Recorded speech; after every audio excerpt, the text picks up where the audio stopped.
Welcome into Duval Daily, presented by GenJag.com. I'm Jordan DeLuga. Thanks so much for tuning in here today, Sunday, January 14th.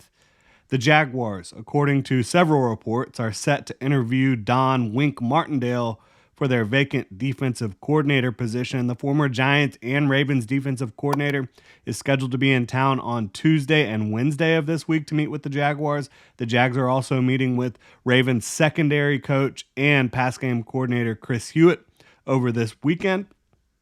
Again, according to several reports, including Josina Anderson.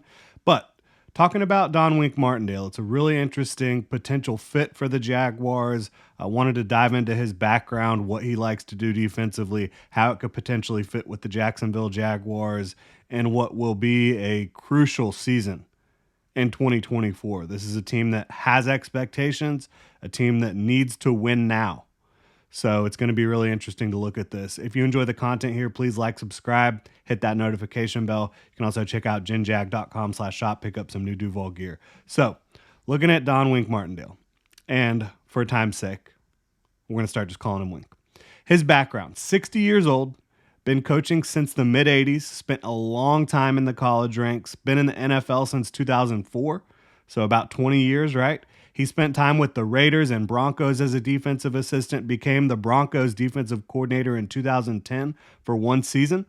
He then landed in Baltimore in 2012, where he was their linebackers coach from 12 to 17. Spent 4 seasons after that as their defensive coordinator. And then John Harbaugh, longtime Ravens head coach, decided to switch it up to go in a new direction with Mike Macdonald, which has paid huge dividends for them. Wink Martindale immediately took the job with the New York Giants following that. Defensive coordinator under Brian Daboll for 2 seasons.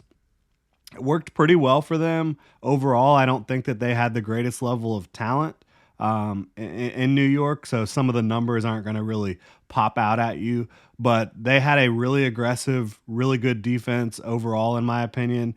In 2022, they made the playoffs. They kind of exceeded expectations. Things fell back down to earth a little bit this year with the team as a whole.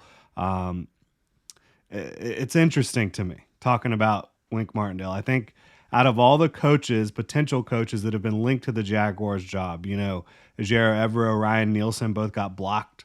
The interviews got blocked by their current teams. You've got Marquand Manuel. You've got Chris Hewitt. You've got the 2 Titans guys that have been linked to the job, Shane Bowen and Chris Harris. Out of all these coaches, Wink Martindale has by far the most experience, and the most experience as a defensive coordinator. But looking at what he does defensively, 3-4 base defense, so that would continue. You've seen that in Jacksonville through Mike Caldwell years, the last 2 seasons, and the year before with Joe Cullen, who only had 1 season in Jacksonville. This guy is super duper aggressive with the blitzes. He loves to blitz. Exotic blitzes from all over the place. They will try to heat up the quarterback. If Don Wink Martindale is the defensive coordinator, they're going to try to heat up the quarterback as much or more than Mike Caldwell did. So that's something that the Jaguars, they blitzed a ton under Mike Caldwell. They were not the most effective blitzing team in the league, not even close to it. So if Wink Martindale does become the coach, is he able to get more out of the blitzes? Is he able to coach it up better to get the guys to blitz more effectively? I think that's going to be really interesting. He also runs as much man coverage as any defensive coordinator in the league. They run man coverage close to 50% of the time. And that's been toned down even a little bit from his days in Baltimore to fit the personnel in New York, but still a ton of man coverage. I mean, the Jags were running man coverage less than 20%. The Giants, I mean, they were in the 40s in terms of man coverage, 40% plus, close to 50%. So for me, that is a stark contrast. While both of these defensive coordinators love to blitz, love to heat the quarterback up, Mike Caldwell was much more zone oriented on the back end, and Wink Martindale is much more man coverage oriented. The Jaguars defense over the last couple years has really struggled when trying to play man coverage. Now, maybe if they're coached differently, it can work, right? But I have a hard time foiling the idea of the Jaguars secondary the way it's currently constructed personnel-wise and trying to run as much man coverage as any team in the league. I really just have a hard time with that. Tyson Campbell, Darius Williams, Trey Herndon, who is a free agent, but he was your top nickel for the last couple of years. You might want to bring him back. Both linebackers, Foye Oluokun and Devin Lloyd, all these players are better in zone. Andre Sisco, for me, he can do whatever you want. He can play single high, he can play cover two, whatever. It doesn't matter as much for him. But Tyson Campbell is much better as a zone cover corner with his eyes in the backfield, right? When he has to try to mirror movements and play the ball down the field without having his eyes on the quarterback, that's when you've seen Tyson Campbell struggle the most. And obviously this year, to me, with Tyson is just kind of a lost year because he was battling, when he was on the field, he was battling injuries. You could see it. It wasn't Tyson Campbell of 2022 who was playing at an extremely high level. Darius Williams is a much better zone corner. When you have him manned up against some of these big outside receivers, that's tough. But if he's in zone, he can play with savvy, he can play with smarts, he can watch the quarterback's eyes, and he does a tremendous job. Trey Herndon, same thing. He's not that big, he's not that fast. But again, he's smart. He can play well in zone coverage. Both linebackers, Foye Oluokun and Devin Lloyd, they're better in zone.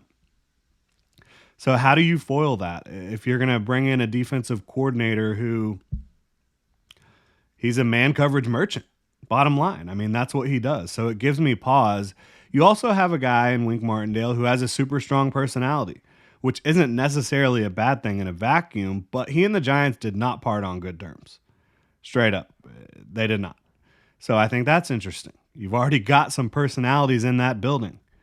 You've seen Trent Baalke get into battles with his coaching staff and try to, assume power. And he's done that. You've seen him get a lot of coaches fired, right? And Doug Peterson's got a strong personality as well. So if you're going to hire Wink, he's either got to change his stripes a good bit when it comes to the man coverage situation, or you're going to have to change personnel. You would probably need 2 new starting outside corners if you're going to hire Wink Martindale. In my opinion, I don't know about creating needs where you already have big needs on this roster. You have big needs in the trenches, on the interior of the offensive line, on the interior of the defensive line. At receiver, you don't know what's happening with Calvin Ridley, how they're going to move forward with the receiver room, right? You need edge depth in a big way. In the worst way, you need edge depth. So now you're going to bring in a defensive coordinator who runs an entirely different scheme on the back end, likes to run man coverage. You've got guys that don't fit that. That's tough. That's tough for me to foil. That's tough for me to figure out. It's tough for me to say, well, let's do that and let's bring in some new corners when we already have all these other needs. And we have corners that know how to thrive in in zone coverage. You've seen it. When Tyson Campbell is healthy, excellent zone corner. Darius Williams, excellent zone corner. Trey Herndon, a very good nickel in zone. Obviously, you have to re-sign him or bring someone else in, so you could look at that and say it's not as big of a deal.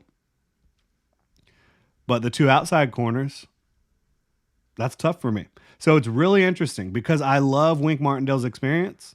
I enjoy watching aggressive defenses play, right? Heating up the quarterback is fun. But I could potentially see personality conflicts. I could potentially see issues marrying personnel and scheme on the back end. We'll see how it plays out, but that's just my 2 cents. It's a very conflicting potential defensive coordinator hire for me.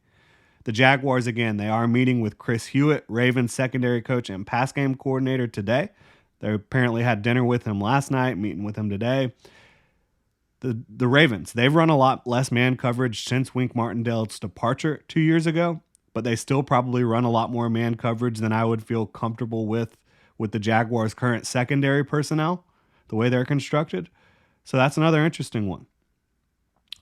We'll see how it plays out. I think it's going to be fascinating who the Jaguars decide to go with as their defensive coordinator, because I also think, in a vacuum, you'd like to set it and forget it if you're Doug Peterson. a guy that has the experience as a defensive coordinator. Obviously, Chris Hewitt does not have that experience, but he's been with the Ravens for a really long time. Wink Martindale, he's been a defensive coordinator for a while. He's been there, he's done that. So theoretically, Doug Peterson could not have to worry about that side of the ball. But I just don't see how it fits with the current personnel. So it's going to be really interesting to see what happens. Really appreciate y'all tuning in. If you enjoy the content, please like, subscribe, hit that notification bell. And again, if you want to support the channel further, you can check out ginjag.com/shop, pick up some new Duval gear. Y'all have a good one.